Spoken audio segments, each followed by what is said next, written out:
Bismillahirrahmanirrahim. Assalamualaikum warahmatullahi wabarakatuh. Alhamdulillahilladzi arsala rasulahu bil huda wa dinil haq liyuzhira ala dini kulli wa kafa billahi shahida. Asyhadu an la ilaha illallah wahdahu la syarika lah wa asyhadu anna Muhammadan abduhu wa rasuluhu la nabiyya ba'dahu. Allahumma shalli ala Muhammad wa ala ali Muhammad. Qala Allah ta'ala fil Qur'an al-Karim, A'udzubillahi minasyaitonir rajim. Bismillahirrahmanirrahim.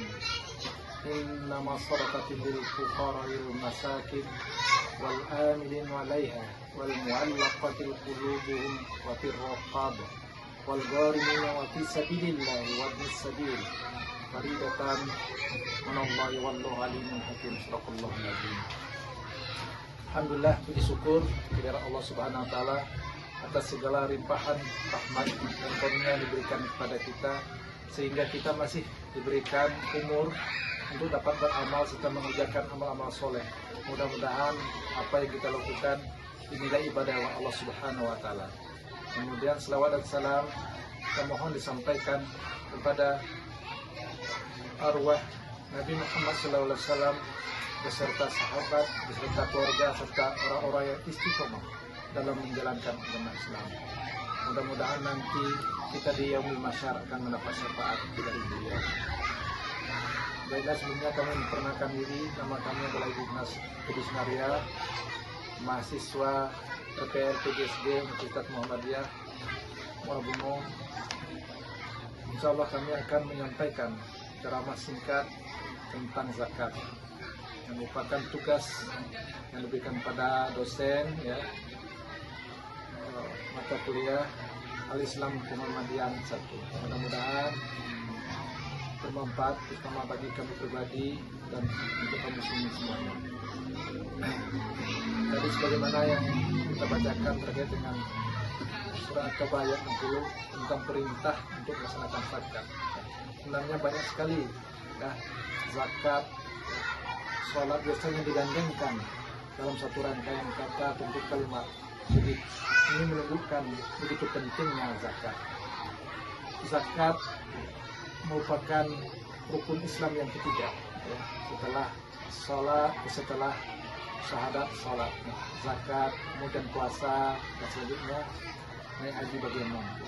Pada kesempatan ini kaum muslimin yang berbahagia, kami akan menyampaikan tentang pengertian zakat, infak, sedekah, macam-macam zakat, kedudukan zakat, tujuan zakat, barang-barang yang dizakati, kemudian sasaran zakat, cara membayar zakat. Kemudian agar kita lebih jelasnya, kami akan menyebutkan tentang apa itu zakat. Zakat adalah sejumlah harta, harta tertentu yang wajib dikeluarkan oleh seorang muslim yang telah memenuhi syarat untuk diberikan kepada golongan orang yang berhak menerima sesuai dengan ketentuan syariat Islam. Kemudian kita mengenal juga tentang infak. Apa itu infak? Infak adalah mengeluarkan sebagian harta untuk kepentingan yang diperintahkan dalam ajaran Islam, baik dalam keadaan lapang maupun dalam keadaan sempit. Kaum muslimin yang berbahagia. Kemudian ada juga kita harus mengenal tentang sedekah. Tentang sedekah. Sedekah adalah pemberian, pemberian sukarela yang dilakukan karena Allah Subhanahu wa taala, tidak terbatas pada harta saja, tidak terbatas pada harta, bisa juga berupa bantuan atau kebaikan lainnya berupa tenaga dan sebagainya. Kemudian secara garis besarnya perbedaan zakat, infak dan sedekah itu, zakat itu wajib ada nisab, ada haul dan ada penerimanya. Kemudian infak boleh wajib ataupun sunnah, tidak ada nisab, tidak ada hitungan tertentu. Kemudian sedekah, sedekah sifatnya sunnah, yang lebih luas dan tidak terbatas pada harta saja. Kemudian tentang macam-macam zakat, macam-macam zakat itu pembagian zakat, zakat fitrah, ada zakat fitrah. Ini diwajibkan bagi setiap muslim yang lahir ya, walaupun pagi harinya, pagi hari Idul Fitri misalnya sudah ada zakat fitrah yang harus dikeluarkan. Itu menyangkut jiwa kita masing-masing ya. Dikeluarkan pada bulan Ramadan ya, sebelum Idul Fitri ya, harus sebelum Idul Fitri. Kemudian sebesar 2,5 kilogram makanan pokok ya. Ya, makanan pokoknya makanan pokok bisa berupa beras apapun itu ya, sesuai dengan makanan pokok. Kemudian ada zakat mal ya.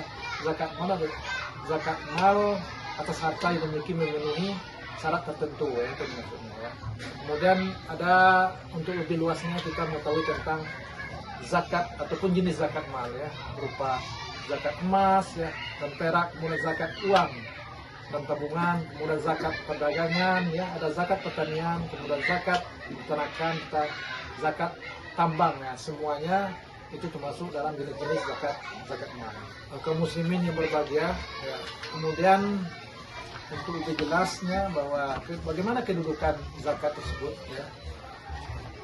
Sebagaimana kami sampaikan tadi, zakat dalam Islam yaitu masuk rukun Islam yang ketiga ya. Itu merupakan kewajiban bagi muslim yang mampu ya. Kemudian termasuk ibadah maliyah atau ibadah harta.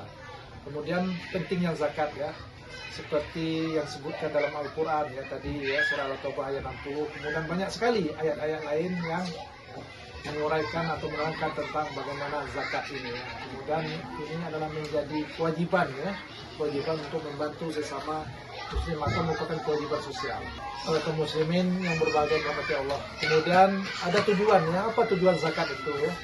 Yang pertama adalah kita lihat dari tujuan spiritual ya, yaitu membersihkan jiwa kita ya, menghilangkan sifat kikir ya, supaya kita jangan pelit ya.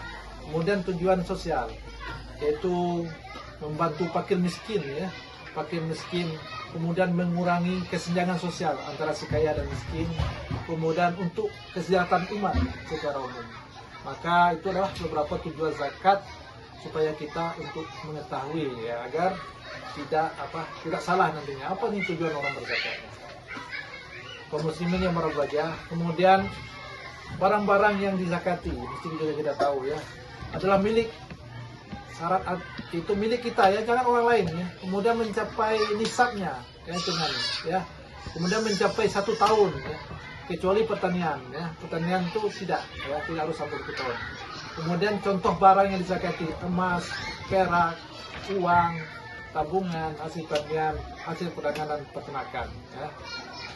Kemudian seperti dalam surah At-Taubah tadi yang disebutkan tentang sasaran ya, sasaran zakat ya, ataupun golongan penerima zakat ya.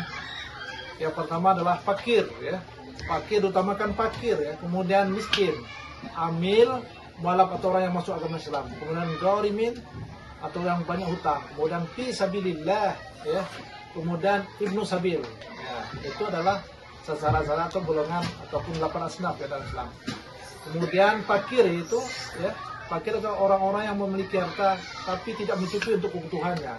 Kemudian miskin ya kan, penghasilannya tidak cukup, dia punya harta. Kemudian amil ya, amil boleh ya mengelola zakat. Mualaf tadi orang-orang yang baru masuk Islam. Kemudian gharimin, orang yang banyak hutangnya ya, ini berhak menerima zakat ya. Kemudian ibnu sabil, musafir yang kehabisan akal, musafir yang kehabisan bekal ya. Kemudian cara membayar zakat, kalau lebih zakat kita sampai gimana caranya, cara besar ya, kita niatkan karena Allah, kemudian menghitung jumlah harta, kemudian memastikan nisab dan naulnya, kemudian menghitung kadar zakat umumnya 2,5% ya, kemudian menyalurkan pada orang yang berhak menerima atau lembaga yang biasanya lembaga ya, kalau di Muhammadiyah ada lazismu ya, yang sebagai pengelola zakat di kalangan internal Muhammadiyah ya. Demikian beberapa hal terkait dengan ceramah kami tentang zakat ya.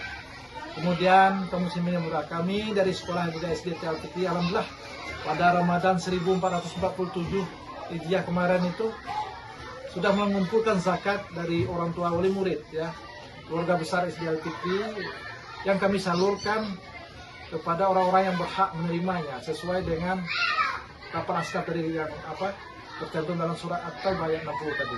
Alhamdulillah lebih kurang 31 kaleng ya, 31 kaleng beras ya, sesuai dengan konsumsi masing-masingnya. Alhamdulillah sudah kami salurkan kepada terutama pada keluarga besar SDT Al-Fikri sendiri, kemudian masyarakat yang ada di sekitar sekolah ini.